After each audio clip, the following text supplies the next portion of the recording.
yang fungsinya sangat penting bagi tubuh, yaitu ginjal. Masing-masing ginjal mempunyai korteks renalis di bagian luar yang berwarna coklat gelap dan medula renalis di bagian dalam yang lebih terang. Medula renalis ini terdiri dari piramis medula renalis. Bagian korteks renalis yang masuk di antara piramis renalis disebut sebagai kolumna renalis. Di bagian medialnya terdapat arteri dan vena renalis, yaitu pembuluh darah yang berjalan menuju dan keluar dari ginjal. Salah satu fungsi ginjal adalah sebagai organ ekskresi. Oleh karena itu, terdapat pelvis renalis yang merupakan pelebaran ke atas dari ureter. Pelvis renalis ini terbagi menjadi 2 atau 3 calyx renalis mayor, yang masing-masing lagi akan bercabang menjadi 2 atau 3 calyx renalis minor. Setiap calyx minor ini diinvaginasi oleh apex piramidis yang disebut sebagai papilla renalis. Pada permukaan luar ginjal terdapat kapsula fibrosa yang melekat dengan erat pada permukaan luar ginjal. Di luar dari kapsula fibrosa terdapat kapsula adiposa, dan di luarnya lagi terdapat fascia renalis yang merupakan jaringan ikat yang meliputi ginjal serta glandula suprarenal atau kelenjar adrenal. Di luar dari fascia renal terdapat corpus adiposum pararenal, yaitu merupakan lemak yang membentuk sebagian dari lemak retroperitoneal. Unit fungsional terkecil dari ginjal disebut sebagai nefron. Setiap ginjal memiliki 1 juta unit nefron yang disatukan bersama oleh jaringan ikat. Nefron inilah nanti yang akan berperan dalam pembentukan urin.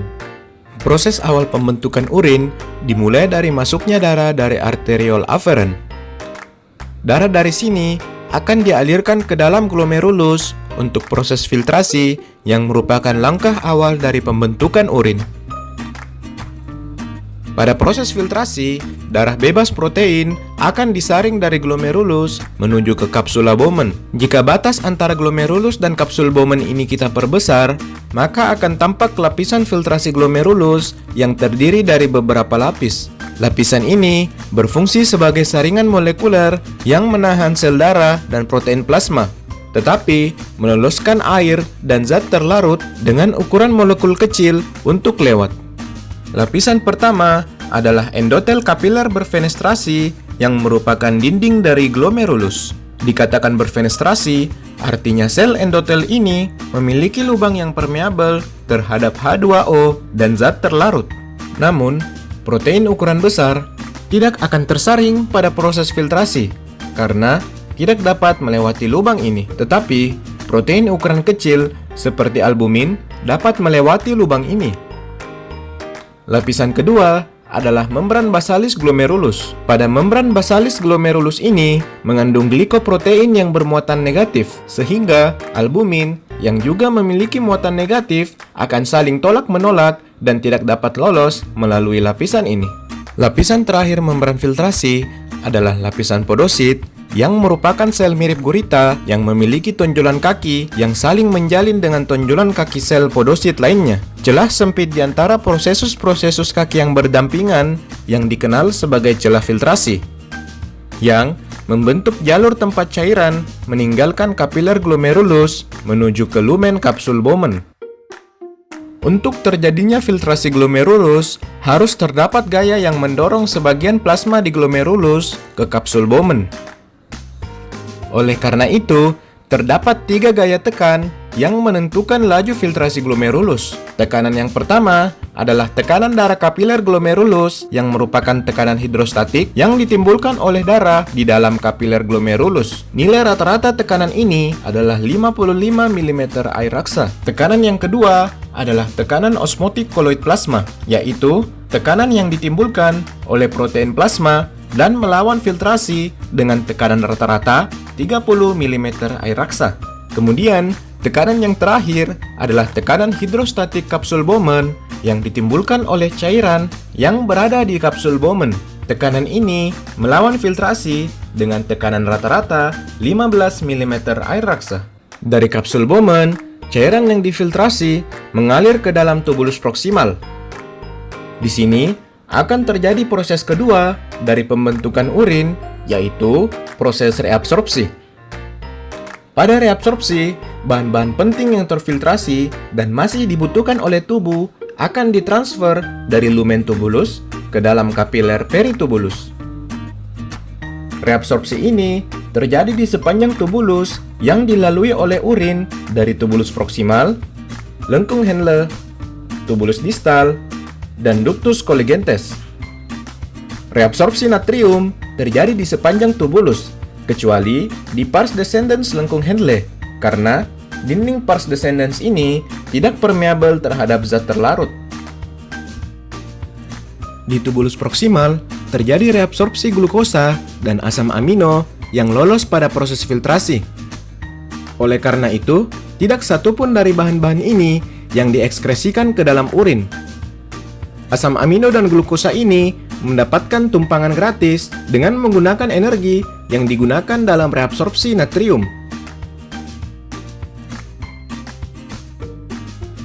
Untuk reabsorpsi natrium di tubulus distal sangat bergantung kepada hormon yang meningkatkan reabsorpsinya, yaitu hormon aldosteron. Reabsorpsi ini berperan dalam mengatur volume cairan ekstraseluler yang penting dalam kontrol jangka panjang tekanan darah arteri.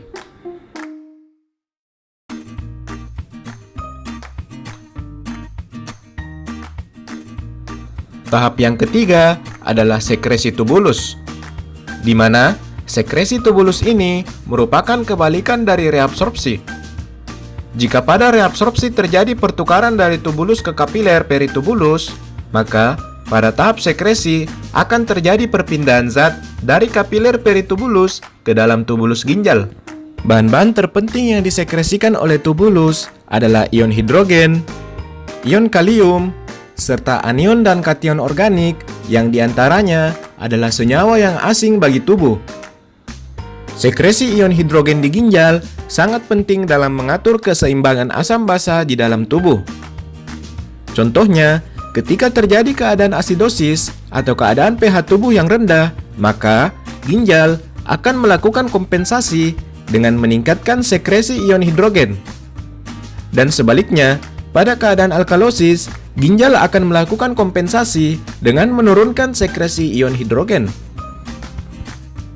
Dari tubulus proksimal, urin akan melewati lengkung Henle. Lengkung Henle ini secara garis besar terdiri dari pars descendens yang membawa cairan dari tubulus proksimal hingga ke dalam medula ginjal, dan pars ascendens yang membawa cairan naik dari medula untuk masuk ke dalam tubulus distal. Pars ascendens memiliki banyak saluran air aquaporin 1 yang selalu terbuka, sehingga bagian ini aktif mereabsorpsikan H2O dikarenakan dindingnya sangat permeabel terhadap H2O, tetapi tidak permeabel terhadap zat terlarut. Sebaliknya, untuk pars ascendens sangat permeabel terhadap zat terlarut, khususnya NaCl. Oleh karena itu, segmen ini secara aktif mereabsorpsi NaCl, tetapi segmen ini bersifat impermeabel terhadap H2O. Oleh karena sifatnya, maka lengkung Henle ini memiliki peran yang sangat penting dalam proses pemekatan maupun pengenceran dari urin. Dari rata-rata 125 ml plasma yang difiltrasi di glomerulus ini, biasanya 124 ml per menit direabsorpsi, sehingga rata-rata jumlah akhir urin yang dibentuk di dalam ginjal adalah 1 ml per menit.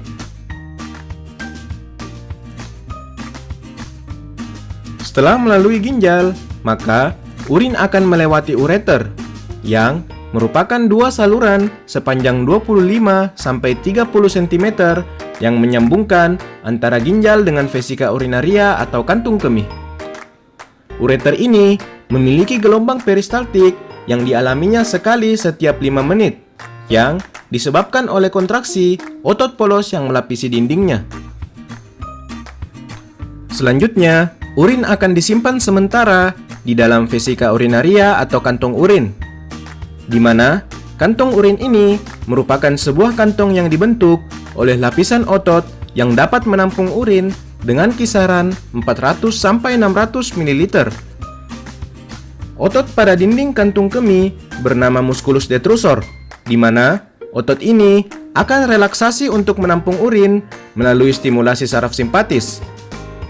Dan akan kontraksi apabila kita sedang buang air kecil melalui stimulus parasimpatis. Terdapat juga struktur penting lain, yaitu ostium urethrae internum yang tertutup untuk mencegah keluarnya urin dan akan terbuka pada saat buang air kecil atau mikturisi yang keluar melalui saluran yang bernama uretra.